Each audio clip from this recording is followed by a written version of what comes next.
Il paraîtrait qu'en 2016, Tony, la mascotte tigre des céréales Frosties, aurait reçu des demandes de dick pics sur Twitter. J'ai même entendu dire qu'en Russie, les recherches sur le tag Fury ont augmenté de 645% entre 2018 et 2019. Je m'appelle Mina, Je suis Jade. et vous écoutez l'épisode 10 du N'importe Q. Des câlins, Didier, des câlins. J'ai des tonnes de câlins à t'offrir. Déloque-toi. Tu retires tout, y compris le tampax. Ça manque un peu d'érotisme. Mais je ne suis pas une professionnelle, madame. Je fais ça pour développer ma personnalité. Vous savez, je les connais, les filles de votre genre. Oh, bah c'est joli ce que vous me faites voir là. Si on faisait une petite partouze. Oh, moi, plus de 3, j'ai jamais essayé.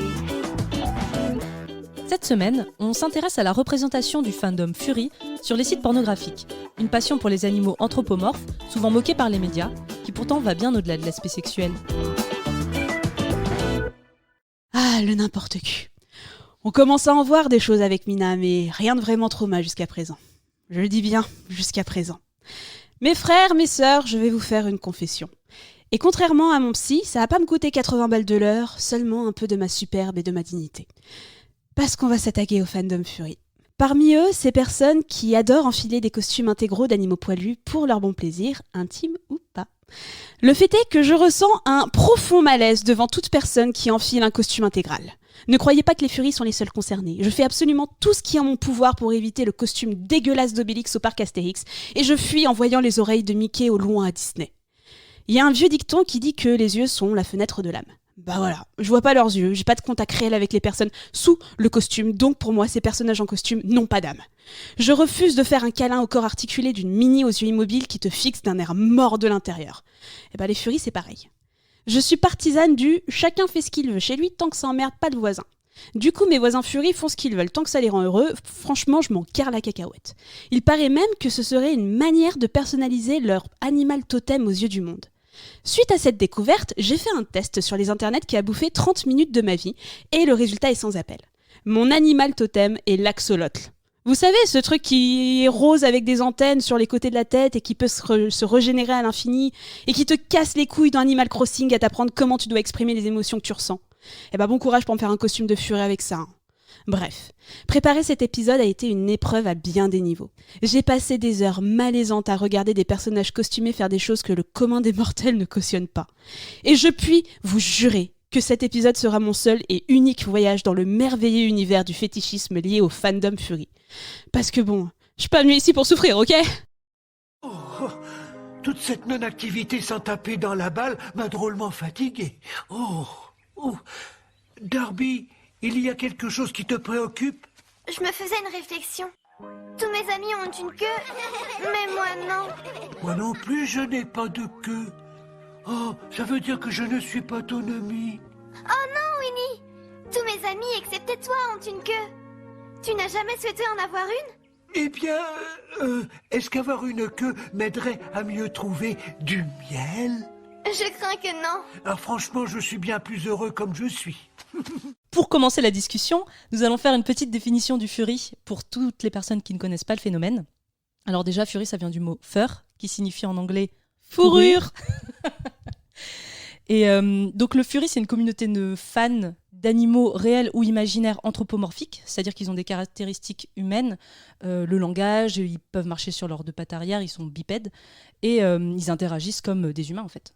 Et pour vous résumer un petit peu d'où vient cette passion, parce que c'est toujours intéressant de savoir d'où les choses viennent, le fandom Fury, ça a débuté en 1966 avec l'animé japonais Le Roi Léo d'Osamu Tezuka, qui est un grand classique de l'animation qui a été plagié par Disney avec Le Roi Lion en 1994. Mais c'est vraiment à partir de 1973, avec un certain dessin animé Robin des Bois, donc également par Disney, qu'apparaît cette culture un peu visuelle des animaux anthropomorphes. Donc vous voyez, qui se déplacent un peu à deux pattes, qui agissent comme des humains. Vous avez l'exemple le plus récent, je pense, avec Zootopia. Voilà, c'est vraiment... Mais c'est quelque chose qui a toujours été présent dans la culture de manière générale. Je pensais aux Fables de La Fontaine. Tu vois, déjà, tu avais des animaux qui se comportaient vraiment comme des humains, qui s'habillaient comme des humains.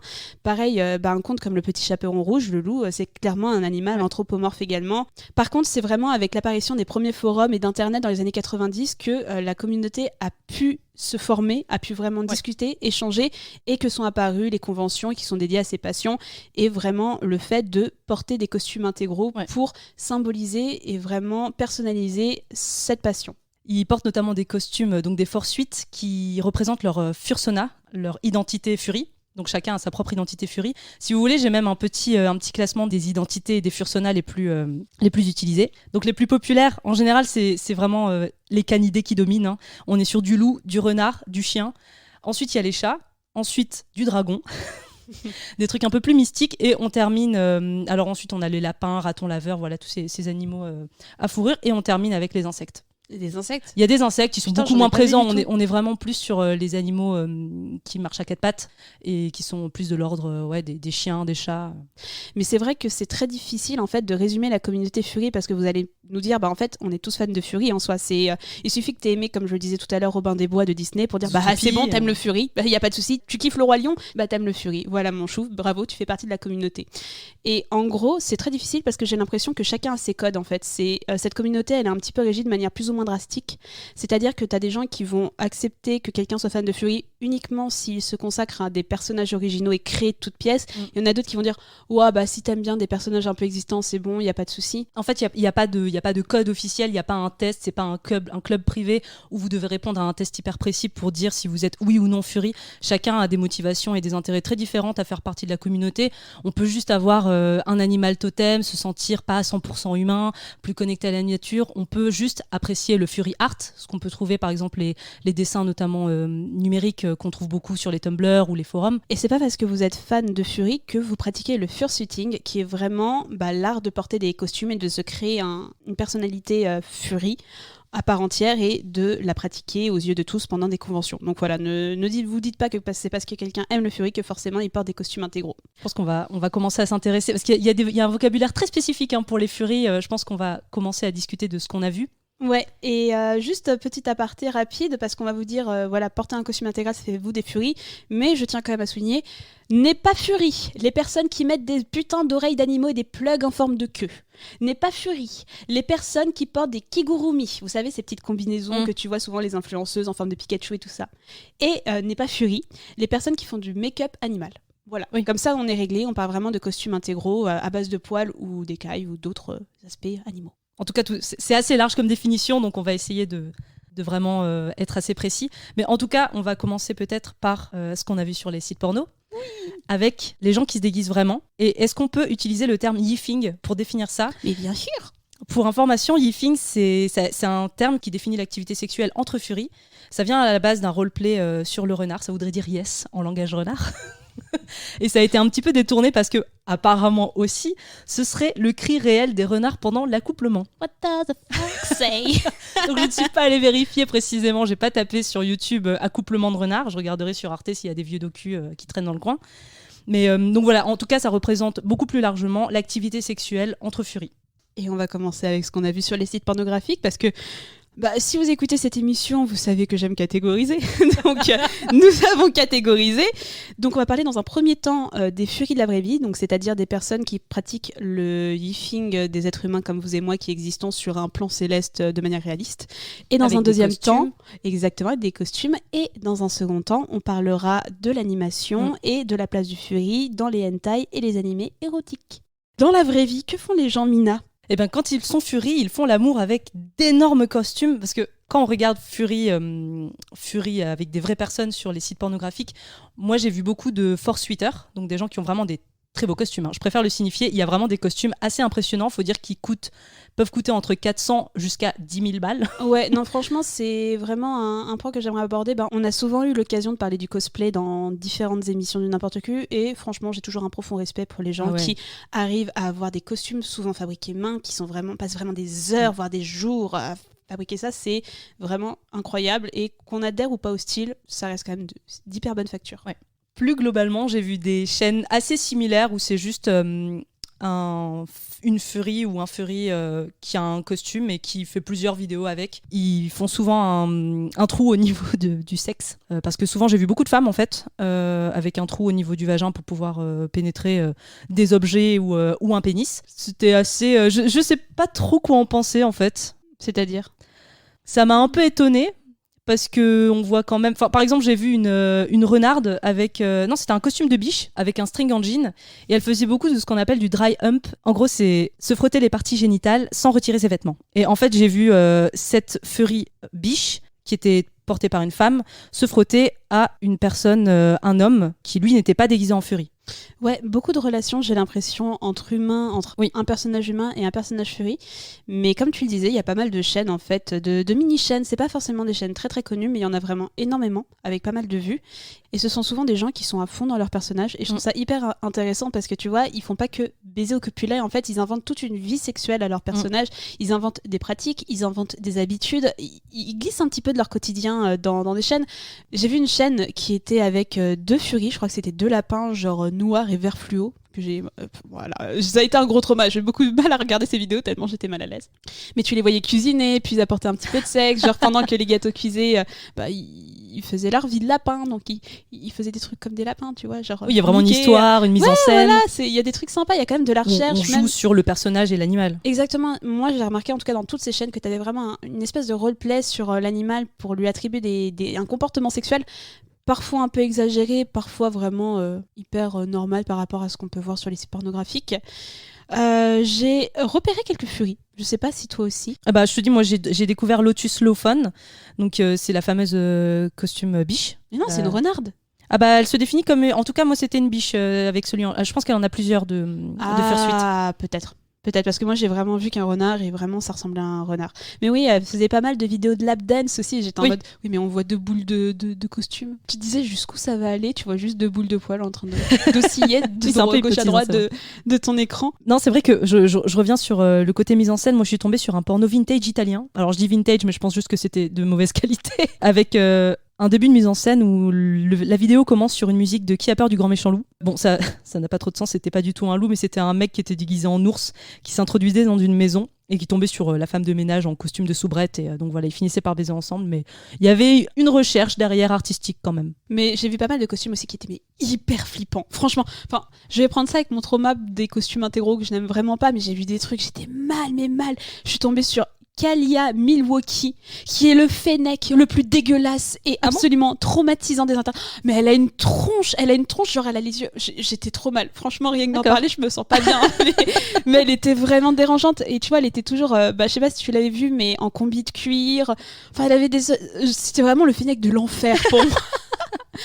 Et je suis tombée également, mais oh putain, je suis vraiment pas bien sur le Pokémon Lucario. Voilà, moi j'aime beaucoup Pokémon. On aura peut-être le loisir de faire une émission sur Pokémon. Peut-être. Et je suis tombée sur une espèce de furie Lucario. Je vois, Lucario, c'est un personnage qui se prête un peu à un loup dans Pokémon, et du coup ça se prête vraiment à faire du furie, du fursuit, franchement sans aucun souci. Et en gros c'est un costume. Le personnage il a des yeux rouges. Au début je croyais qu'il y avait des lampes dedans. Il faisait peur. Mais vraiment. Et des fois, il était tout noir et tu voyais juste les grands yeux rouges et ça bougeait dans tous les sens. Et j'étais en mode putain, mais il y a très tous bien mes fait, par cauchemars. contre. Ah non, mais très bien fait, mais il y a tous mes cauchemars réunis dans une seule vidéo. J'ai mal dormi la nuit suivante, je préfère te le dire. Mais moi j'ai vu un petit peu, j'ai pas vu beaucoup de gens profiter de l'aspect animal, c'est-à-dire que je m'attendais à des vidéos quand même un peu plus wrath, brutales, avec le côté vraiment bestial, et ça a été un peu moins le cas. J'ai vu quelques mises en scène où on utilisait vraiment des éléments un peu anthropomorphiques, genre une laisse, tirer la laisse, ou une fellation à 4 pattes. Enfin, il y avait vraiment du coup le côté animal, mais pas tant que ça. Je pense qu'ils étaient plutôt dans une démarche de faire de leurs personnages de vrais personnages, pas seulement des animaux, et je trouve ça sain d'une certaine manière. Mais ce qui m'intéresse aussi, et j'aimerais avoir ton avis dessus, c'est j'ai vu beaucoup de vidéos avec souvent des femmes qui n'avaient du costume que la tête et les gants. Et moi j'étais en mode, est-ce que je considère ça comme du furie ou pas? Parce que tu vois, pour moi c'est souvent les vidéos qui avaient le plus de vues parce que tu retrouvais des attributs humains, tu vois, c'était genre mais juste avec cette tête. Je trouvais ça gênant d'une certaine manière parce qu'en fait t'as l'impression que t'as le cul entre deux chaises et que ça essaye de prendre le beurre et l'argent du beurre et le cul de la crémière pour essayer d'attirer le plus de public possible. Mais pour moi c'est pas du furie. Je sais pas, encore une fois nous on n'est pas des furies, la définition elle est hyper large, il n'y en a pas une spécifique. Moi je pense que ça fait partie quand même du truc. Après moi je me suis dit que c'est aussi parce que c'est pas pratique de baiser avec un énorme costume. Non mais des fois t'as vu la taille des masques, juste celle qui mettait le masque, j'étais en mode mais ça fait 4 fois la taille de ta tête, enlève ça malheureuse, en plus tu dois respirer, ça a l'air difficile. Mais non, moi je sais pas, je pense pas ça se furie en entier. Et Moi, je trouve que t'as quand même quelques attributs. Tu vois, t'as les pattes, parfois t'as même les pattes, les jambes, les pieds. ouais, mais comme T'as le visage. Pour moi, ça fait un peu partie du Fury quand Ouais, mais même. comme je le disais tout à l'heure, tu vois, c'est les personnes qui mettent juste un plug en forme de queue de renard, bah c'est pas ça qui va te rendre Fury pour autant. C'est, tu vois, il y a pas d'invention de personnage. En tout cas, dans les vidéos que j'ai vues, il y a pas d'invention de personnage, il y a pas d'identité. C'est vraiment juste une meuf qui est là en train de s'exciter, juste avec un masque sur la tronche. Pour moi, j'ai du mal à associer ça avec du Fury. Mais encore une fois, comme tu disais, nous ne faisons pas partie du fandom Fury. Moi, je suis allée regarder aussi du côté Pornhub, porno gay, où j'ai vu beaucoup de Fury, beaucoup plus BDSM, avec des vidéos avec beaucoup d'éléments du BDSM, des chaînes, des menottes, du latex, du bandage, des balançoires sexuels. Quelque chose qui était beaucoup moins présent dans le Pornhub hétéro. Je sais pas si t'as remarqué, justement, dans le Pornhub hétéro, tu vois masse de Fury gay. T'as Oui, pas remarqué ça? Un petit peu, ouais. C'est assez intéressant, c'est comme si en fait le fait de porter un costume intégral et d'animaliser un petit peu les acteurs, ça dégendre l'acte en lui-même. J'ai trouvé ça hyper intéressant. Du coup, j'ai pas été sur le Pornhub gay pour ma part, mais j'ai remarqué que franchement, les 2/3 des vidéos que je voyais sur Pornhub, sur le Pornhub random, étaient des vidéos gays. Ouais. J'ai trouvé ça rigolo. Ouais, en tout cas sur le Pornhub gay, c'était vraiment beaucoup de domination, de gangbang fury ou de threesome, voilà. Est-ce qu'on passe à la prochaine catégorie ? Oui. Ça va être un peu plus compliqué à en parler, je pense. Oui. On va passer aux vidéos d'animation. Et on peut dire que la boucle est bouclée parce que finalement, c'est l'animation qui a amené et qui a popularisé le Fury dans les années 60 puis 70, comme on l'expliquait tout à l'heure. Et je trouvais ça très très cool de voir un petit peu ce qu'est devenu cette animation Fury de nos jours. Et on a catégorisé dans la catégorisation. On va commencer par tout ce qui est un petit peu cartoon avec les personnages originaux Fury. Donc si on se plie à la définition un petit peu protocolaire et radicale du Fury, c'est vraiment créer des personnages originaux. Alors qu'est-ce qu'on trouve comme personnages originaux de manière générale sur Pornhub en termes d'animation ? Et bien finalement, on trouve pas énormément de choses non plus. Ouais, moi j'ai pas trouvé grand-chose. Ce qui était super intéressant, c'est de voir qu'il y avait plein de déclinaisons d'animaux. Moi, c'est plutôt ce qui m'a intéressé, c'est de voir que t'avais des déclinaisons d'animaux que tu ne verras jamais en Fury. Genre, j'ai trouvé du dragon, énormément de dragons. J'ai trouvé du requin, j'ai trouvé du serpent, j'ai trouvé du lézard, j'ai trouvé plein d'autres créatures que je ne pense pas voir en tant que Fury autre. Parce qu'ils n'ont pas de fourrure. C'est pour ça qu'on n'a pas tendance à les intégrer dans le fandom Fury. Ouais, mais ils sont une sous-catégorie. C'est une sous-catégorie, mais c'est Dites-vous vrai qu'on a été se renseigner sur Wikifur, parce qu'il y a un Wikipédia du Fury, et que oui, voilà, chaque chose est catégorisée, ce qui m'a beaucoup plu. Mais oui, en effet, tout ce qui est lézard et autre que poil, c'est une sous-catégorie du Fury, mais ça peut faire partie du fandom Fury sans aucun souci. Mais peu d'animations 2D finalement, et j'ai remarqué quand même quelques animations 2D très très bien faites, beaucoup d'animations 3D, mais pas grand-chose d'extraordinaire, à part en fait une diversité des espèces. J'ai rien remarqué d'extraordinaire, mais j'ai remarqué plutôt des choses plutôt intéressantes sur les parodies de personnages qui existaient déjà. Ouais. Zootopie. Zootopie, c'est un énorme phénomène. C'est sorti en 2016, donc c'est un film d'animation Disney. Et donc, le film qui représente les Fury, apparemment, c'est le film qu'ils mettent en avant quand les gens ne comprennent pas ce que c'est le Fury. Ils disent « Tu connais Zootopie ?» Bah voilà. Et donc, Juddy Hop, la petite lapine héroïne principale qui est très mignonne, est énormément représentée dans les pornos. Elle se fait tringler partout. Mais par tout le monde, donc par son partenaire Nick Wilde, le renard, évidemment, un renard. Pourquoi pas quand c'est deux personnages d'animation. Moi j'étais beaucoup plus mal à l'aise quand j'ai vu Juddy Hopps, la petite lapine, se faire baiser par un humain, oui, même en animation, ça me mettait très mal à l'aise. Ouais, t'avais pas mal de personnages, même Nick le renard, il se faisait ken, hein. Nick se faisait ken sans aucun souci par pas mal d'humains, même version gay, enfin. Ouais, voilà, c'est peut-être on en reviendra un petit peu plus tard, mais c'est vrai que moi ça me choque pas en fait quand t'as deux personnages comme ça, tu vois, qui sont dans un même univers et qui tiennent entre eux, je suis en mode, franchement ça passe quoi. C'est cohérent. C'est cohérent, ouais, c'est ça, il y a une cohérence dans l'acte, mais quand il y a des humains. Moi j'ai remarqué pas mal de vidéos sur Sonic. J'ai fouillé un peu niveau jeux vidéo. Oh là là, Sonic. Déjà, c'est l'un des fandoms sur lesquels tu trouves le plus de trucs hyper chelous. Je me souviens du youtubeur, le joueur du grenier, qui avait fait des vidéos sur les jeux très étranges que tu trouves sur internet par rapport à Sonic, qui sont parfois très sexuels. Donc tu trouves beaucoup de vidéos avec une sorte de Sonic féminin dégueulasse et un personnage qui est très érotisé dans la saga Sonic, qui s'appelle Rouge, qui est une sorte de chauve-souris, tu vois, très maquillée, avec un bustier, tu vois ses boobs et tout ça, enfin, hyper érotisée, et elle est absolument partout. D'accord. Ah bah moi, dans le jeu vidéo, j'ai vu du Crash Bandicoot. Moi aussi, j'ai vu du Coco Bandicoot. Alors, Coco, qui est la sœur de Crash, la sœur cadette de Crash. Donc, on a, en plus d'avoir Crash et Coco Bandicoot, on a du step en même temps, du frère et de la sœur. Oui, mais ça, on sait c'est même pas du step, d'ailleurs. Oui, c'est vrai. Mais j'ai remarqué aussi pas mal de trucs pour rester dans la tendance jeux vidéo et dragons sur Spyro, le petit dragon. Oh, pourquoi? Non, Mais je vraiment, moi, le Fury Dragon, J'ai dans du le mal. porno en tout cas, c'est trop loin de ma réalité. En fait, ce qui est chelou dans la plupart des vidéos avec un dragon que j'ai pu voir, c'est que les dragons, ils sont représentés de manière très animale. Ils sont pas représentés Oui. de manière furie. Oui. Et ça m'a Ouais, toujours mis très mal à l'aise. Ça veut dire que c'est un dragon, genre, c'est comme si tu voyais un dragon dans Game of Thrones et tu voyais Daenerys qui fuckait avec ses dragons, quoi. Mais vraiment en mode animal. Ils sont pas vraiment très anthropomorphes. Et ça m'a mis très mal à l'aise. Moi, c'est la même chose pour Spyro. Et il stringlait la faune de Spyro 2. Enfin, j'étais trop mal. J'étais en mode, c'est une grande partie de mon enfance dans le jeu vidéo Spyro. J'étais en mode, non, je regarde, mais je refuse. Bah, je pense qu'on va peut-être s'arrêter là pour les traumas. Parce que franchement, moi, tu vois, plus je creusais, plus je me disais, oh, mais oui, mais il y a ça. Et j'étais en mode, non, je crois que je suis pas prête. J'aime le n'importe qui, mais pas à ce point-là. Moi, je suis quand même tombée, pour terminer, sur beaucoup de vidéos qui viennent de Second Life, qui est un jeu vidéo. C'est un monde virtuel où on crée son monde et on crée son personnage, son avatar. C'est un jeu qui était hyper populaire dans les années 2000, qui continue de vivre aujourd'hui. Il y a encore des utilisateurs très réguliers. Et c'est notamment un espace où se retrouve énormément la communauté Fury. Et il y a possibilité de faire l'amour dans Second Life, avec des plans de caméra divers, beaucoup de positions différentes. Et donc, il y a beaucoup de chaînes qui vont faire des mises en scène sur le jeu pour ensuite les diffuser sur leur compte Pornhub. Donc voilà, j'ai vu qu'il y en avait plusieurs, certains très rapides, d'autres avec des sous-titres et des histoires qui durent une heure de vidéo sur Second Life, avec donc des personnages, des animaux anthropomorphes, vraiment du Fury.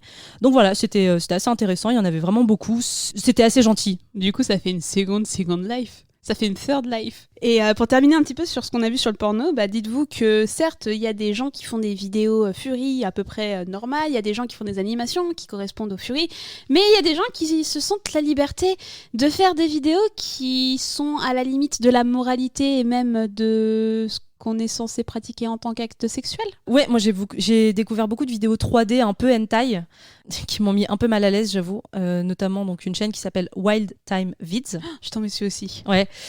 Où on avait beaucoup de threesome, de gangbang avec une femme Fury. Je me souviens d'un truc qui m'avait un peu trauma, c'est un gangbang avec les reines, avec des chèvres. Ah. Mais anthropomorphe, anthropomorphe, mais ouais. en fait, c'est trop très chelou. limite. Ouais, je vois ce que pas tu veux vraiment dire. anthropomorphe, on est beaucoup sur du 4 pattes quand même. Ouais, t'as quand même pas mal de vidéos. En fait, ce qui est plutôt, je vais mettre encore une fois des gros crochets intéressants, c'est que cette chaîne en fait regroupe des vidéos avec des actes sexuels entre humains et Fury, entre Fury et Fury, entre humains et humains, Ouais. et entre des animaux. Je suis désolée, mais il y a des vidéos, franchement, j'étais en mode, je suis désolée, mais là c'est un animal.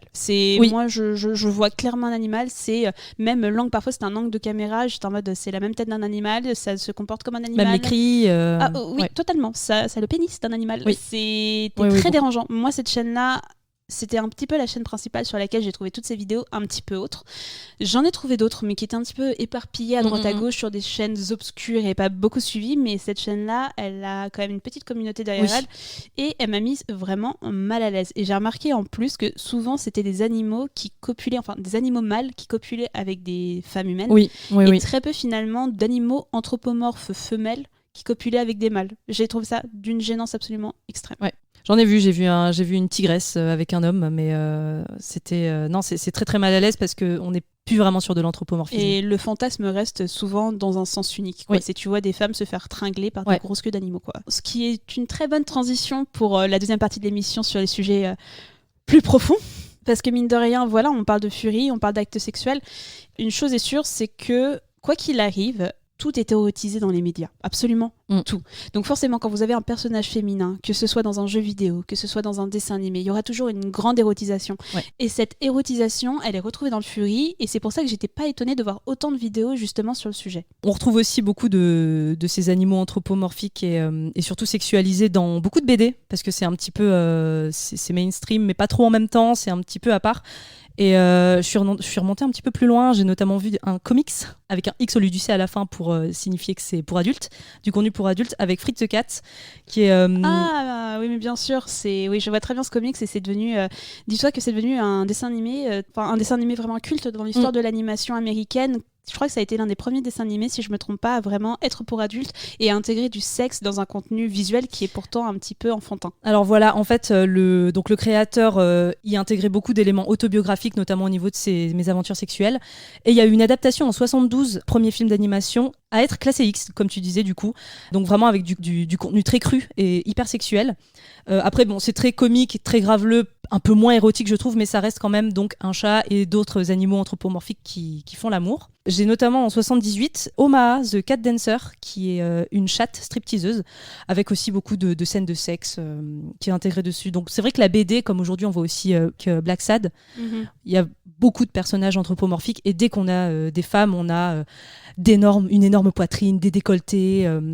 voilà, les stripteaseuses, enfin, ça a toujours depuis très longtemps en tout cas été érotisé. Mais moi je pensais pas forcément à la BD érotique, et je pensais pas forcément seulement à un contenu pour adultes, je pense à un contenu qu'on avait l'habitude de consommer. Tu vois, j'ai fait une petite liste en fait de contenus, de médias dans lequel j'ai retrouvé du Fury, tu vois, des médias auxquels je jouais, je voyais, je côtoyais. Et j'ai l'impression que de toute façon, dès que t'as un personnage féminin, souvent unique, particulièrement dans le jeu vidéo, ça devient tout de suite une putain d'usine à fantasmes. Et j'ai fait ma petite liste, tu vois, par exemple dans Sonic, il y a ce personnage rouge qui est apparu dans Sonic Adventure en 2001 sur Dreamcast. Je pense au jeu vidéo Star Fox, où t'as la fameuse Crystal, qui est une renarde violette. Il y a un niveau, en fait, dans l'île des dinosaures, où elle est en bikini, mais je te jure, elle est hyper sexualisée. Ouais. C'est vraiment... pourquoi tout le monde est habillé, elle est en bikini. Bah, t'as dans les Looney Tunes. Franchement, t'as Lola Bunny. Lola Bunny. Elle est incroyable. Elle est sexy. Hein. Moi, je dis pas le contraire. Elle a été un moment élue personnage d'animation le plus sexy. Putain, bah voilà. Mais tu vois, c'est dans le film, c'est avec Michael Jordan, c'est ça ? Space Jam ? Ouais. Oui. Putain, mais tu vois, il y avait les plans. J'ai re-regardé quelques scènes avec Lola Bunny, mais tu vois, tu la vois courbée en train de se pencher pour récupérer le ballon avec un plan sur son elle a une brassière hyper ouais, non, mais de ouf, quoi. Tu vas pas me dire que... Voilà, quoi. J'ai noté aussi que dans Wonder Woman, que je lisais beaucoup Wonder Woman quand j'étais jeune, il y a Cheetah qui est l'une des ennemies qui est dans Wonder Woman 84, que nous ne pouvons pas voir parce que tous les cinémas sont fermés, malheureusement. Mais t'as Cheetah qui est, tu vois, une femme guépard qui est, tu vois, c'est un guépard avec des boobs, c'est très féminin. Et ce qui est très intéressant de noter, c'est que c'est un phénomène qui remonte quand même à une certaine époque, parce que par exemple, le personnage de Betty Boop, avant d'être une jolie jeune femme très sexy et très mignonne, c'était une petite chienne. Oui. Elle avait des petites oreilles de chien, c'était censé être un petit peu une furie. Mais ce qui est fou, c'est qu'on voit qu'il y a quand même un peu d'hypocrisie derrière, c'est-à-dire que la communauté Fury est extrêmement moquée, notamment par les médias classiques, traditionnels. Il y a beaucoup eu de documentaires sur MTV, sur vraiment beaucoup de médias, où ils sont souvent moqués parce qu'on imagine une sexualité déviante, vraiment un problème psychologique. Sauf que on voit que les médias mainstream, Disney et beaucoup d'autres films hyper connus ont vraiment sexualisé les animaux de manière anthropomorphe, mais ils les ont sexualisés quand même depuis très longtemps. Donc c'est quand même hypocrite d'aller se moquer d'une petite communauté de Fury, alors que ça fait longtemps que c'est comme ça. Et surtout, le problème avec cette communauté de Fury, c'est qu'on a tendance à se dire que le Fury, c'est sexuel, et comme c'est des animaux, on a tendance à parler de zoophilie. Donc c'est pas du tout le cas, hein. C'est des personnes qui enfilent un costume intégral pour avoir des rapports sexuels. Et encore une fois, c'est qu'une partie du fandom, c'est vraiment pas toute cette communauté qui fait ça. C'est comme tu disais tout à l'heure, le yiffing. Mais le problème, c'est qu'on fait rapidement des raccourcis, et que comme cette communauté, elle est sujet à beaucoup de scandales, t'as beaucoup de zoophilie qui vient se glisser dans le lot et qui utilise un peu ce fandom à mauvais escient. De toute manière, on a déjà cité tout à l'heure, c'est surtout dans les vidéos d'animation, où on a vu énormément de faux Fury, où en fait c'était juste de l'animation avec des vrais animaux, entre guillemets. Ouais, moi en fait, c'est au bout d'un moment, j'arrivais plus à faire la différence, ça me rendait totalement chèvre, sans mauvais jeu de mots. Mais moi, la manière que j'avais un petit peu de reconnaître ce qui me dérangeait ou pas, je regardais les tubs. Tu vois, quand pour moi, la tub, elle était hyper animale, comme tu voyais par exemple des taureaux, même des chevaux. Des chevaux, moi c'est un gros malaise. Je suis dégoûtée, rien qu'à l'idée de dire ça, mais voilà, tu regardais les tubs, et même les lézards, tu vois, ils allaient, par exemple, les lézards, certaines espèces, je sais pas si toutes, mais elles peuvent avoir un double pénis, et dans les vidéos un petit peu, entre guillemets, Fury, tu voyais des lézards avec des doubles queues qui faisaient des DP, enfin des doubles pénétrations à des femmes, quoi. Voilà, tu vois, au bout d'un moment, j'étais en mode, quand je voyais les tubs, j'étais en mode, pour moi, ça, ce n'est plus du Fury, c'est de la zoophilie, c'est un fantasme un petit peu malsain d'une certaine manière. Pour rappel, la zoophilie, c'est avoir un acte sexuel en tant qu'humain avec un animal. C'est interdit dans l'ensemble de l'Europe, sauf en Finlande, en Hongrie et en Roumanie. Incroyable. Ah bah oui, et dis-toi qu'il y a un tourisme sexuel zoophile qui s'est mis en place dans ces différents pays. Ça existe. En France, ça a été définitivement interdit en 2004. Et aux USA, elle est interdite dans seulement 17 États. C'est incroyable. Ouais, donc voilà, c'est étonnant. C'est des pratiques, hein. C'est des pratiques, et moi ça m'étonne pas. Enfin, il y a un énorme tabou autour de la zoophilie. Le problème, c'est le consentement de l'animal. Exactement, et c'est les blessures. Et dis-toi que jusqu'en 2004, en gros, l'acte zoophile était puni seulement si l'animal avait des séquelles après. Mais voilà, tu vois, c'est un petit peu, moi ça m'étonne pas de voir des gens qui mélangent un peu tout. Il y a un public, il y a un marché derrière, donc forcément il y en a qui vont profiter de se faufiler à travers le Fury, tout comme il y a des sites illégaux dédiés à la zoophilie. Totalement, et voilà, nous on tient quand même à faire la différence dans cette émission, c'est que ne confondez pas zoophilie et Fury s'il vous plaît. Quand vous voyez juste deux personnages animalisés et anthropomorphes, c'est du cartoon, c'est un délire, c'est comme ça, soit on accepte, soit on n'accepte pas, mais s'il vous plaît, ne dites pas que c'est de la zoophilie. Et ce qui m'a un petit peu convaincue de cette idée de tout le monde fourre tout et n'importe quoi dans le fandom Fury sous prétexte que c'est des animaux, je suis tombée sur un ranking, sur un sync de ranking, donc ça veut dire du classement, qui classait les personnages féminins les plus sexy animalisés, tu vois, enfin les personnages Fury les plus sexy animalisés, et il y a eu plus de 80 000 votes. Donc t'avais absolument de tout dedans, y compris des Digimon, putain, y compris des Pokémon, et t'es en mode, mais c'est pas du Fury, c'est des animaux, voilà. Sachez que Pokémon, le top Pokémon c'est Gardevoir, donc c'est un personnage qui est quand même assez féminin, et dans le ranking, tu vois, t'avais même des meufs avec juste des oreilles de lapin, je pense à Fran de Final Fantasy. Mais voilà, tu vois, j'ai vu ce classement-là, j'étais en mode, mais franchement, il y a à boire et à manger, il n'y a pas que du Fury, il faut arrêter de déconner. C'est pour ça que ça m'étonne pas de voir un petit peu de zoophilie s'infiltrer chez nos amis de la communauté Fury. Et je trouve ça vraiment dérangeant et navrant que la plupart du temps, même en allant traîner sur des forums à droite à gauche, voir les gens qui étaient en mode Fury égale zoophilie, bah non mon chou, franchement, informe-toi un petit peu, s'il te plaît. Tu sais, c'est un petit peu ce genre de raccourci que t'as aussi avec l'univers du loli. Si tu vois ce que c'est le lolicon en japonais, c'est l'univers extrêmement mal à l'aise que je n'aime pas du tout. Ça a été interdit aux États-Unis. Maintenant, normalement, il y a vraiment qu'au Japon, et je crois que c'est limité au Japon. Mais pour vous résumer un petit peu, le lolicon, c'est les pratiques sexuelles avec des petites filles, des petites filles de entre 6 et 10 ans, on va dire vraiment des petites filles vraiment qui ne sont pas encore formées, qui n'ont pas d'attributs sexuels. Et tu sais, c'est un petit peu dans le Fury, on va dire ah bah oui, ça va, c'est des animaux, c'est un univers, et dans le lolicon, on va dire c'est fictif. Oui, mais voilà, c'est fictif, dans mon univers, elle est majeure. Tu te dis mais ta gueule quoi, s'il te plaît, arrête de porter un fétichisme qui est illégal et qui est malsain et de le confondre avec toute une communauté et finalement de faire que cette communauté, elle a une super mauvaise image non seulement du public mais en plus des médias. Ce qui est une très bonne conclusion aussi avec le fait que, de manière générale, les médias et le grand public, justement, attribuent un caractère sexuel à quelque chose que non seulement ils ne connaissent pas, mais en plus ils ne comprennent pas et qu'ils ne prennent pas le temps d'essayer de connaître. Il faut savoir que le Fury, c'est vraiment pas à la base un fétichisme sexuel, mais c'est une manière de s'exprimer, c'est une manière de s'amuser, c'est une manière de créer, d'avoir un intérêt commun. Franchement, je trouve pas ça plus dérangeant que ça. Et je suis contente d'avoir fait cette émission parce que j'ai pu découvrir vraiment plein de choses intéressantes. Tu vois, même si j'adhère pas forcément à ça de manière fursuite, en fait, je me rends compte qu'on aime tous les Fury, quoi. Il suffit que t'aies déjà, on est entouré, voilà, avec les Disney, les Pixar, on est entouré par les Fury. Et c'est une communauté qui a l'air hyper sympa. Ouais, hyper sympa et hyper saine. Et j'ai envie de te dire, non mais ta gueule, toi qui gères les Fury, regarde, tu prends ta boîte de céréales le matin, t'as un tigre dessus, et tu te poses pas de questions. T'as un crapaud qui vend des smacks et tu te poses pas de questions. Franchement, et c'est vraiment hyper dommage que les gens jugent si vite. Enfin, il faut pas catégoriser ça comme un fétichisme sexuel unique. C'est un fandom. Comme sur Pornhub, il existe des catégories Star Wars. Comme sur Pornhub, il existe des catégories Harry Potter, Game of Thrones. C'est juste un fandom comme un autre. Et c'est dommage en fait que parce que c'est une pratique qui est un petit peu jugée comme étrange, les gens fassent tout de suite un raccourci en disant « Oh mon Dieu, c'est bizarre, c'est porno ». Et c'est un petit peu l'impression que j'avais...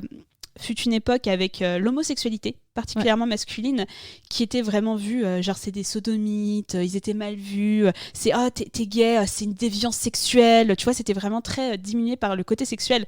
Et ça m'a rappelé un très bon épisode des Simpsons que je vous conseille d'aller voir, dans lequel Homer Simpson, le père de famille, se rend compte qu'en fait, quelqu'un qui est en train de devenir son pote est homosexuel, et il voit tout sous le prisme du malentendu et du fétichisme sexuel. Et cet épisode, il est génial, je vous le conseille, il est vraiment ultra fun. C'est pas un exemple après qui est pris au hasard parce qu'une grande majorité de la communauté Fury est gay.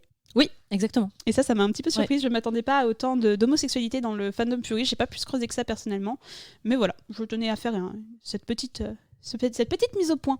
Il faut savoir que là, tout ce qu'on a vu, c'est vraiment une petite partie de la communauté, mais au sein de la grande communauté du fandom Fury, c'est un sujet qui divise énormément le porno autour du Fury. C'est un sujet qui divise, et pour ça, du coup, je suis tombée sur le Fur Science, qui est un projet international de recherche sur le sujet et qui comprend une énorme étude qui a été faite pour comprendre le phénomène et qui est tenue par des professeurs à l'université, des docteurs en philosophie, qui sont aussi des Fury. Et en tout cas, ils ont interviewé plus de 15 000 Fury sur les 10 dernières années, lors des nombreuses conventions qui ont lieu dans le monde entier. Et sachez on a dit dès le début, mais les motivations pour entrer dans le fandom Fury sont très larges. Et ceux qui concernent l'entrée dans le fandom par le porno sont très minoritaires. Ils sont moins de 10% à être entrés dans la communauté suite à un visionnage du Fury porno. Putain, c'est intéressant, mais tu vois, comme quoi, c'est un fétichisme qui peut peut-être déclencher des déclics. Je sais pas si après ces personnes sont restées dans la communauté Fury en tant que ifing, mais c'est plutôt intéressant. Au moins, c'est peut-être une porte d'entrée qui a déclenché plein d'autres choses et qui a intéressé les gens au-delà du prisme sexuel. Il faut savoir aussi que c'est une communauté très jeune, hein. On est plus autour de 19-27 ans, donc c'est peut-être une passade, peut-être pas. Je pense qu'il y en a qui le restent toute leur vie. En tout cas, c'est beaucoup de jeunes. Donc très peu arrivent sur le fandom Fury via le porno. Et ils ont aussi un rapport avec le porno qui est très étrange, c'est-à-dire que déjà on a beaucoup plus d'hommes dans le fandom. On est à peu près à 70% d'hommes, en tout cas de genre masculin, par rapport au genre féminin. Ils ont un regard face au thème Fury sur les porns plutôt négatif. En fait, il n'y en a que 30% des hommes qui ont un avis positif du porno Fury et 14% des femmes, donc c'est pas beaucoup. Et surtout le Fury artistique, ils sont très peu regardent du Fury porno, mais beaucoup plus délicat, beaucoup plus érotique, un peu plus soft, entre guillemets, mais pas du porno comme on peut en trouver sur le Reddit Fury Not Safe for Work, où là on va trouver vraiment des animaux anthropomorphes avec des organes génitaux, des pénétrations et autres. Donc voilà, c'est vraiment un sujet qui fait débat depuis très longtemps parce qu'il y a un ras-le-bol général de la représentation médiatique sur le Fury. Par exemple, il y a comme on a dit en introduction, la fétichisation de Tony, la mascotte de Frosties, où le compte Twitter a été harcelé par des demandes de dick pic, des séances de fessées. Et en fait, il y a beaucoup qui ont essayé de prendre la défense de Tony en lui disant « On n'est pas tous comme ça, vraiment, c'est juste une petite partie de la communauté qui est comme ça, mais on l'est pas tous. » Il y a encore aujourd'hui dans toutes les vidéos Fury qu'on peut trouver, les documentaires Fury qu'on trouve sur YouTube, où il va y avoir beaucoup de gens du Fury Fandom qui vont essayer de se défendre en disant que ça représente pas du tout notre communauté. Et par exemple, je pense à un épisode des Experts qui est sorti en 2003 où c'est un raton laveur fursuiter qui est assassiné et où on va tomber dans tous les clichés du fandom Fury et de sa fétichisation, c'est-à-dire qu'ils vont devoir enquêter dans une convention Fury qui en fait cache un énorme gangbang, un énorme un endroit où ils vont juste baiser, déguiser, pour vraiment jouer sur le côté un peu déviant. Donc voilà, c'est un sujet qui divise beaucoup et la majorité en fait des membres du fandom en ont ras-le-bol de cette représentation. Mais avec tout ça, Mina, est-ce que ça t'a excité ? Alors pas tellement, je dirais même pas du tout. Non, parce que les animaux anthropomorphiques, j'adore parce que oui, j'aime beaucoup Zootopie, je trouve ça très mignon. Enfin, j'ai grandi avec tous ces personnages qu'on a cités déjà auparavant. Mais j'ai jamais envisagé de les voir dans un rapport sexuel. C'est la première fois pour le n'importe qui que je suis aussi marquée par les images que j'ai vues. J'ai pas envie de dire traumatisée. Ça m'a marquée. Ça, vraiment, c'est tellement éloigné de ma réalité, que ça soit des furies déguisées, des personnes déguisées en fursuite, ou que ça soit de l'animation. Je pense que l'animation m'a beaucoup trauma, parce qu'il y a les mélanges entre hommes et animaux anthropomorphiques. C'est trop loin de ma réalité et ça ne me séduit pas du tout. Et toi, Jade, après le traumatisme que tu as eu vis-à-vis des personnes déguisées? Moi, c'est un petit peu l'inverse parce que tu vois, j'étais très mal pendant la phase de personnes réelles en costume. Et l'animation, j'étais dans mon élément, tu vois. J'étais en mode, ça va, je vais pouvoir, au pire, si ça me trauma un petit peu, je vais pouvoir prendre ça d'un prisme professionnel. Donc, comme toi, quoi, les animaux. C'est les animaux. Après, je suis trop contente d'avoir fait cette émission dans le sens où j'ai vraiment découvert une communauté qui est vraiment saine, sur laquelle j'avais pas forcément non plus une vision très glorieuse. Tu vois, je jugeais pas pour autant. Et si j'avais quelqu'un dans mon entourage qui ferait du Fury, j'aurais pas jugé pour autant. Mais tu vois, je me pose des questions. Tu ne connais pas, tu as tendance à faire des raccourcis très, très facilement. Et je suis contente qu'on puisse remettre les horloges à l'heure. Et ce qui est encore plus important, à tous ceux qui nous écoutent, vous aimez le Fury, arrêtez. Si vous avez tous regardé un Disney, vous avez tous aimé ça, et même dans la culture populaire, c'est quelque chose qui nous marque, c'est quelque chose qui est imprégné dans notre culture populaire, dans les personnages qu'on aime. Je prends par exemple un des mangas que j'adore lire en ce moment, qui est Beastars de Paru Itadaki, qui est peut-être le meilleur représentant Fury du moment, et qui est exceptionnel, et qui a raflé plein de prix très prestigieux à l'international. Voilà, on est déjà dans cette culture-là, c'est juste que certaines personnes, comme tous les domaines, poussent un petit peu plus cette culture. Et si ça rend des gens heureux et que ça leur permet de s'épanouir sans déranger qui que ce soit, pourquoi est-ce qu'on irait les emmerder et les juger ? Merci de nous avoir écoutés. On espère que ce sujet vous a intéressé et que vous avez appris plein de choses comme nous. On a appris beaucoup de choses. Si c'est le cas, vous pouvez nous soutenir en nous mettant un petit 5 étoiles sur Apple Podcast. Et rendez-vous sur notre Insta @n'importecu pour être au courant des prochaines émissions et découvrir tous les pornos vintage qu'on a épluchés pour vous. D'ici là, on se dit à dans 2 semaines. Allez, ciao! Daniel, tu viens? La route est longue, hein? Bon voyage, Maurice. Nous préférons rester ici. On va s'en donner à cœur joie. Salut, je vais me faire bourrer toute la journée, j'ai trouvé la queue qu'il me faut. Peut-être est-ce que vous la trouverez vous aussi. Hey, ciao.